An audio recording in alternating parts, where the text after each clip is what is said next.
Voiceover Coffee Shop, episode number 32. Welcome to the Voiceover Coffee Shop, where we share our morning with some of the finest names in voiceover. And now, here's your host, voice actor Andrew Morrison.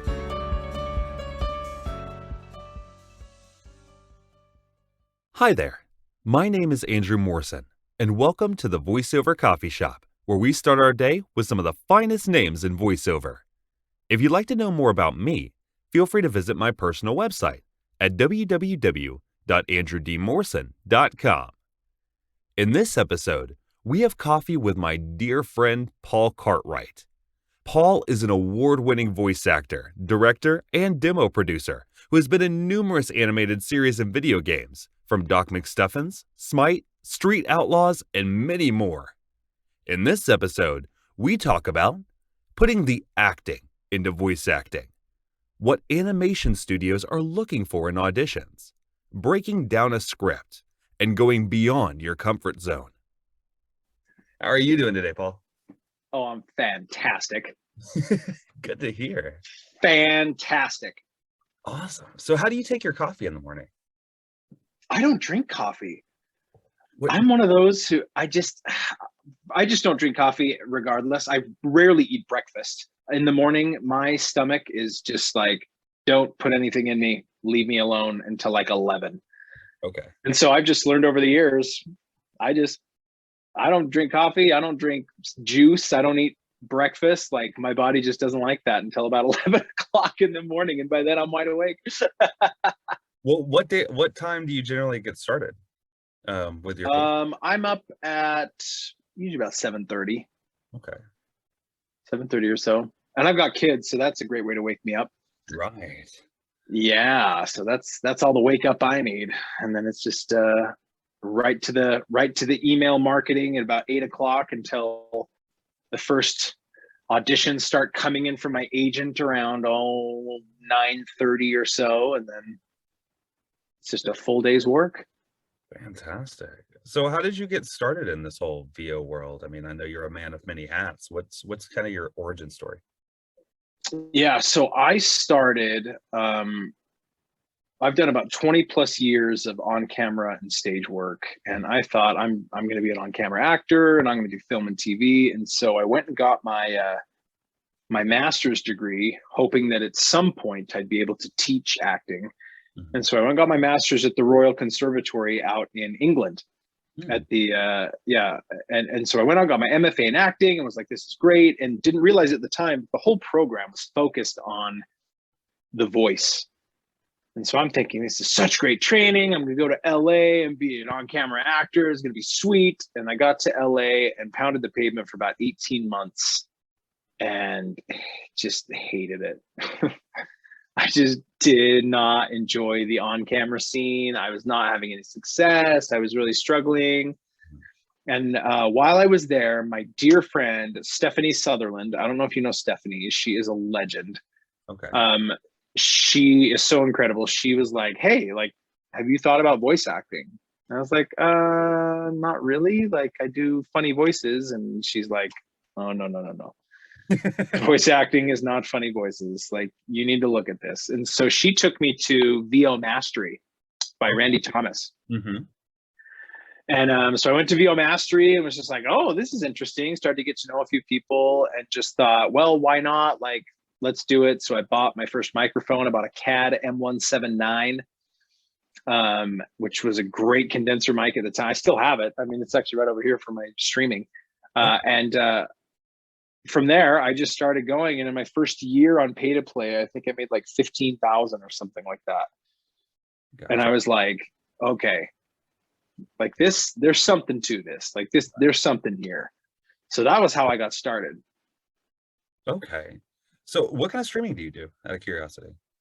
Oh, every once in a while, I'll stream video games on my PC. Like, I'll play PC games and stream with buddies, or sometimes I rarely do it, but I've got it. I've got a rig. I'm ready.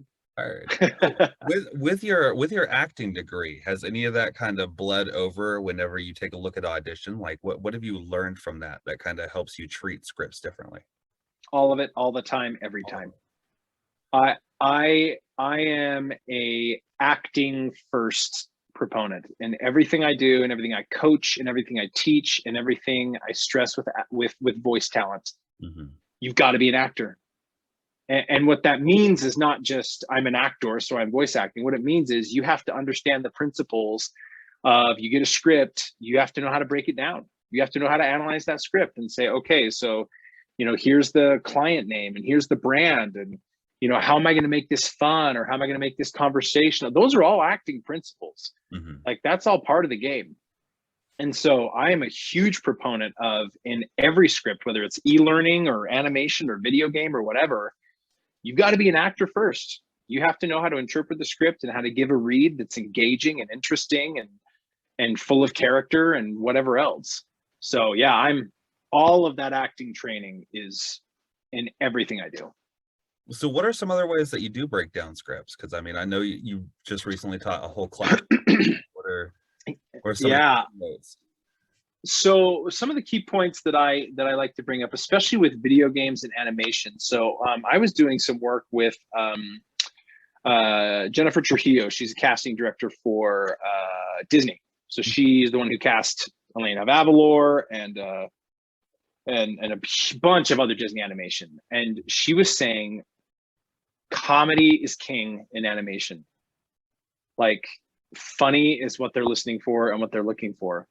And so if you are not able to approach an animation script and look at it and go, okay, how can I bring my own character to this, but at the same time, like, where can I add the funny? You're not going to stand out. You're just not. Like, you're not going to get noticed. And so one of the things I teach all my voice actors and students is that, look, when you are doing animation reads, I want you to do at least one read that is totally beyond what you are comfortable with and what you normally would do, even if it doesn't make any sense, and even if it's not funny, and even if it's not good. Mm-hmm. I want you to go there, because then once you've gone there, you now have an idea of how far you can go, and then you can try some new things. So I always encourage them, look, you're probably not going to use that take, but there might be 2 or 3 things that after you've done it, you're like, oh, actually, you know what? That wasn't too far, and that's kind of funny. So that's one big thing I do, especially with animation. Okay. So how do you go bigger without just going louder? Because I know that's kind of an impulse to just start talking louder and using a lot more chest. How do you get to that uncomfortable personality? I talk a lot with my students about, first of all, cadence. Okay. So we're talking about the speed of your word delivery, right? We're talking about the speed in which you're delivering your lines can change. The intensity on each of the words can change. The pitch on each of the words can change. There's so many different factors that are going to create, a beautiful symbiotic, sentence structure that doesn't just have to be, oh, go crazy. Okay, I'm going crazy. It could be, right.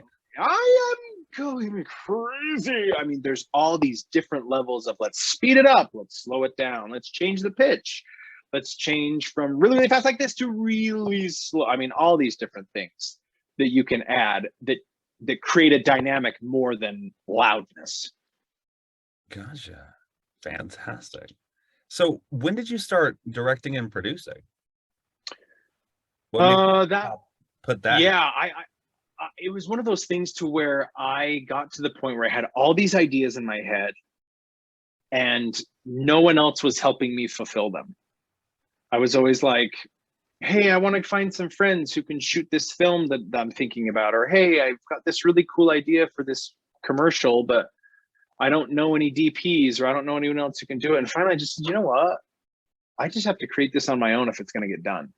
Right. So I started just creating on my own little, whether it was commercial radio. The first radio ad I ever produced for a client, I was nominated for a Voice Arts Awards for a commercial spot for Lincoln Insurance. And it was one of these things where I just said, you know what? I'm just gonna create this. So I just created the spot, and from there I was like, oh my goodness, I love this. I love creating. This is incredible.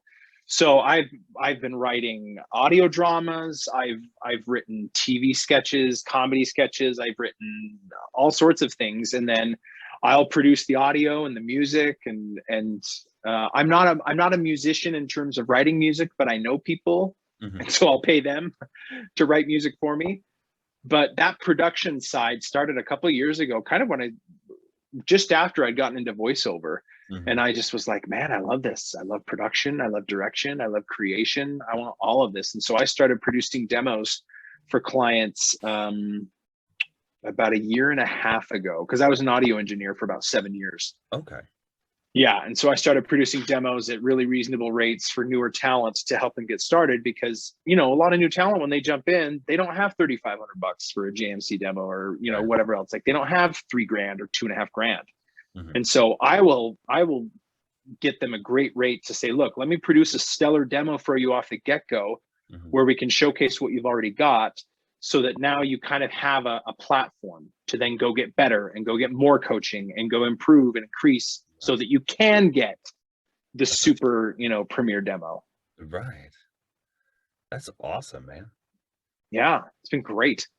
So when you wake up, you said you start off with your own email marketing. What are you generally targeting? Are you going for commercial clients, or do you target different like animation studios and video game productions? Yeah, so since I signed with Atlas, I don't even go for animation and video game studios anymore, because Atlas has consistently been getting me everything I could ever hope for in animation and video game, which is a dream. I know it sounds so like, once Atlas gave me everything, and I feel weird saying that, but it's true. Like Nickelodeon on my table, right? Yeah, it's crazy. It's one of those things to where I'm very fortunate that they give me so much, and so I've shifted my my marketing. What I do is every about 3 weeks, I take a look at what my trends have been. And so I just started this week back on e-learning. So I started with just production companies in general.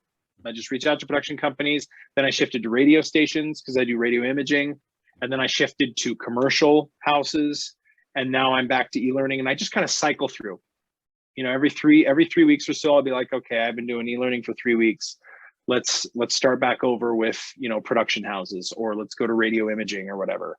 And so that's when I'll do my research. And I've used Upwork before. I've used Fiverr before to find leads, to do some email scraping and get me some contacts that I can research on my own.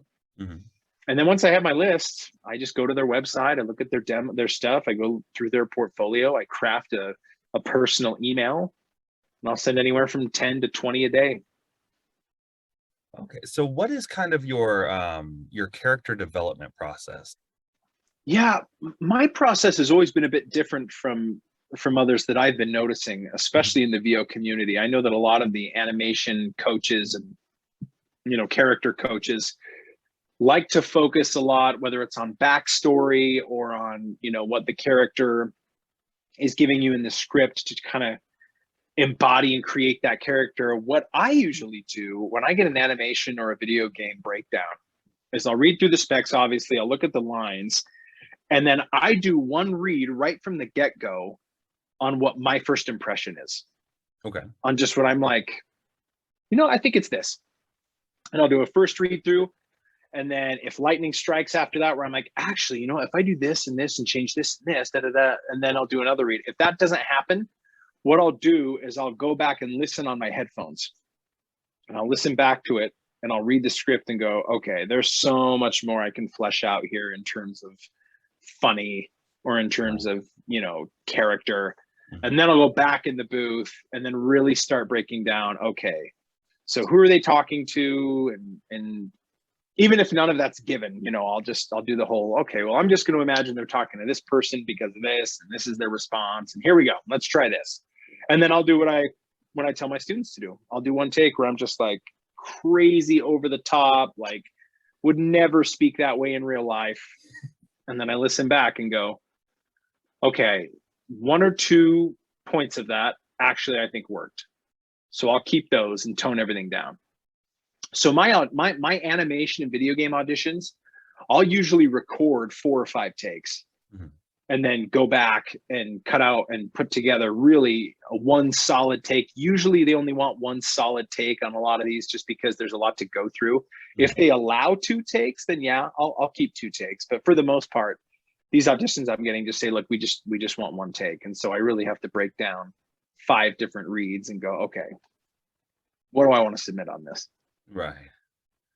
So that's my process in the booth. Heard. So at what point as a working actor did you feel like you were ready for voiceover agency representation? Like how did you know you were ready to start like submitting for that you had the chops to be on such a great roster? Wow, what's interesting about that is I was so naive that I thought I was ready long before I was ready. Mm-hmm. And in some cases that's a bad thing. Mm-hmm. I would probably say in most cases that's a bad thing. Right. But for me, I was very fortunate that when I put together my own first demo mm-hmm. and sent it out to a whole bunch of agents, and I don't recommend that. I didn't hear back from any of them except one. Mm-hmm. But the response wasn't, hey, we liked your demo. The response was, wow, this is a really bad demo. And I was so grateful because I was like, oh, thank heaven. So if this is a bad demo, what's a good demo? I need to have a good demo. I need to have a great demo. What's a great demo? How do I get a great demo? Right. So from there, that was when it was like, okay, let's start doing some more research. Let's start listening to what are considered great demos. Let's start asking what are great demos, who has great demos. And so that was kind of the catalyst for me. So I was not ready for an agent at the time when I started reaching out for agents. Right. But what was nice is that one of those agents said, yeah, you're not ready. And that made me go, oh, okay, when am I ready? So when it was time to sign with Atlas, I had already signed with Coast to Coast and Portia Scott, who's an absolute legend. I love Portia. She's incredible. Portia's great. She was the one who booked me Doc Mcstuffins. Like she, okay. Oh yeah, she's incredible. And so what happened was once I had what I thought was a great demo, I once again just started blasting VO agents.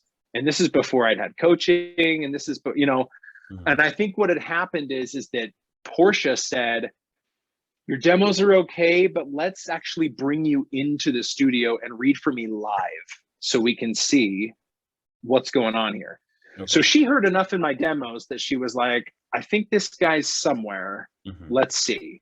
Right. So she brought me in and I read live. And once I read for her live, and this is where I attribute all of that success to my acting background. To be able to go into that booth and have Portia throwing me left and right, curveballs here and there. As an actor, you have to be prepared to go with it and to change and to move and to be malleable and fluid. And after that, she was like, great, we want you, let's sign you. And so that was all attributed to my acting background. So that's where it's hard for me with voice actors who don't have a heavy acting background. It's hard for me to say, okay, you're ready. Right. Because I would rather that they coached with several coaches and got several opinions before saying, okay, I'm ready for the next step. Instead of, well, I worked with Paul for a year and he said I'm ready. Like, that's great and all, but I would much rather that you're getting other opinions and hearing from other people before you make that jump. So I took the naive route and it worked for me, but everyone's journey is totally different. Right, absolutely.